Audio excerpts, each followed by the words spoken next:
I'm here today with Jordan Sherman, pastor, philanthropist, motivational speaker, and entrepreneur. Thank you for being with us today. Thank you, my friend. Thank you for paying me such a high compliment. You know how to do that. Such a jokester. Can you describe for us the Love Fest as if I was an out-of-town visitor? Well, I think it's safe to say that in this instance, the name says it all.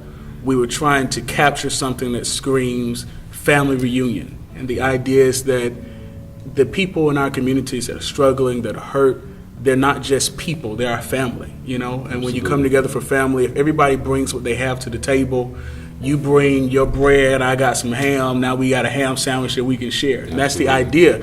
As simple as it sounds, that's really what we're trying to communicate and scream to the world, that we can stamp out poverty in our community.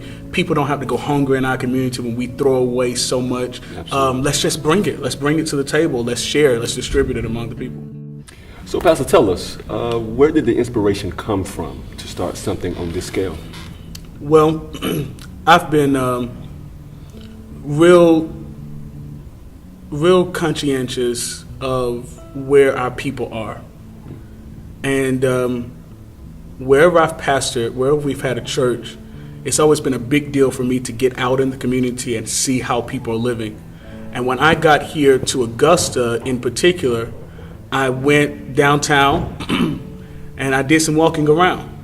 I went to the community in which we started this Love Fest, and I did some walking around and I saw how our people were living. Wow. I saw their conditions. Wow. I saw houses with no doors, just a screen. I saw children playing in filth right here in our city. Wow. And so the idea is that we can't answer every need, but there's some basic needs we can answer. Yes. Toothpaste and toothbrush we can answer. Yes. Socks and underwear we can answer. Jackets and blankets we can answer. You know, making sure that people can eat, we can answer that call. Absolutely. So that was where the inspiration came from here in this city. Yes, Pastor, tell us, how effective is covenant with establishing intergenerational relationships? It's been tremendous just to see the relationships come together across generations in this ministry. This is my second pastorship, and it's blessed me so much to see people like Donald come and stay. Right. Mama Harris come and stay. Mama Juanita come and stay and be a part of what's going on and happening in this church, who are my elders, 2 and 3 times my age. And then to be able to keep the attention of preteens and young adults. I think that God has graced us to do something as an independent ministry that a lot of ministries have not been able to accomplish. So I'm really happy with our community outreach, with the number of older individuals that we meet. I'm a young pastor. I have a staff of predominantly young people, 30 or younger. And it's just tremendous to see how God allows what we're doing to transcend those generational barriers. And I think that's the power of love. Yes, sir. It transcends racial barriers. It transcends generational barriers. People can respect and respond to genuine love. Yes.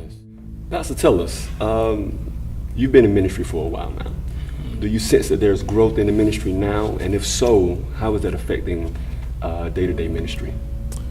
The way I see it, there's going to be one of 3 growth trends that churches hit. One is internal growth alone, the other is external growth alone, or perhaps more complicated, internal and external growth at the same time. Yes, sir. And this church is definitely in a very interesting trend where I see a combination of both happening. Okay. There's a lot of growth, there's a lot of maturity from inside, but you're also getting a lot of newcomers. People are a lot more interested in what's going on, what are we doing in this church, in this community. And it is affecting our day-to-day operation in that now we're having to consider like never before how we service the people that we reach. Wow. So you grew up in a church like I did. Right, I did. When we grew up in church back in the day, church was about good church. It was Right. about good preaching. It was about Absolutely. good music. And now people care about that, but they care more about what practical needs are being met. So we're in that generation of church where you cannot afford to be a pastor and not meet practical needs. So as a church, we're growing to that point where we're having to have a facility that's open all day, where we can continue what we do in isolated moments of the Love Fest. We can do that day to day, feeding people, giving away clothes, mentorship programs for the youth, academic readiness, job readiness. All those things are becoming essential to this church, and we're preparing to start doing it every day. Pastor, with such limited resources, how has the church been able to reach its goal in this particular event? The church, this ministry has been able to reach its goal for the Community Love Fest in particular because of generous people. I remember the first year we got started, we were not as prepared as we could have been with predicting how much money it was really going to take to do it. One sister pulled out her credit card, and everything we needed, she charged it to her credit card. Wow. We racked up thousands of dollars to make this event successful. Nobody knew that behind the scenes. So just the generosity of people. We had people that solicited funds from their family members, that reached out to business owners that they knew.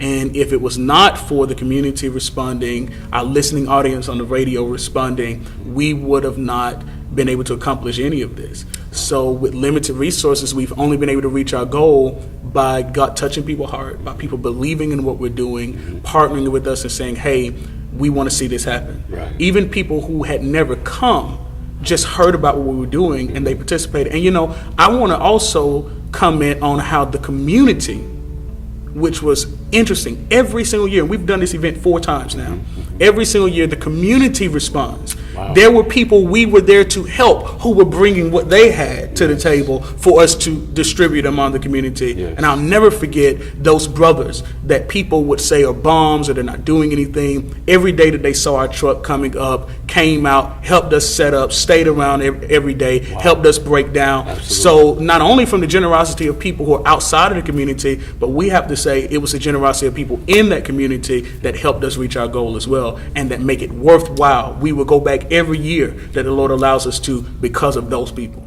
Pastor, with new sponsorship opportunities, what would be your new goals for this event? The new goal is to make it bigger and better. And when I say bigger in this regard, I mean having more community vendors out who are willing to give their services to the community, creating more opportunities for people to help themselves. So what's been really important for us heretofore has been giving things away and wanting people to know that it's free. And it is. We're going to always give away food. We're going to always give away clothes. Right. But I would love to see educational opportunities where people can help themselves. Absolutely. So what about those people who are still trying to find jobs, having job interview skills, having community employers out there who are saying, hey, we will give felons another chance. Mom and pop places who say, we're not regulated by large corporations. We will join in. We want to see our community change. And then there are just miscellaneous things like the truck that we have to rent every year, the equipment that we have to use to be able to purchase those things and to have a consistent facility where people know, hey, here's that ministry that has been out here. They're here for us every day. That's a big deal for us. Those are things that we can't do without the appropriate sponsorship, to take care of the necessary expenses that go along with these type of events. And it's tremendous. It's huge. What do you believe is your fundamental calling as a minister of the gospel? I love the conviction that you asked that question with, brother. That was tremendous. It's an important one. I think that my fundamental call as a minister of the gospel is to raise up other people, to inspire other people to get out of our churches and make a difference where it counts. I detest the politics of church, the bureaucracy of church, the religiosity of church.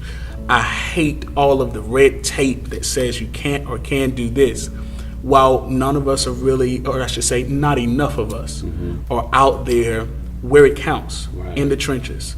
So I pattern my call of the gospel ministry to that of historical Jesus, a man who spent time with sinners and publicans and when the scribes and Pharisees wanted him to stone people, he refused. Right. And he showed mercy and love, and he fed them when they were hungry. That's right. And he challenged them to do better. He told them to go and sin no more, but refused to police their lives. Wow. I see that as my fundamental call. I can't answer for anybody else, but that's what I aspire to model and to raise up and inspire other people to do. Wow, fantastic.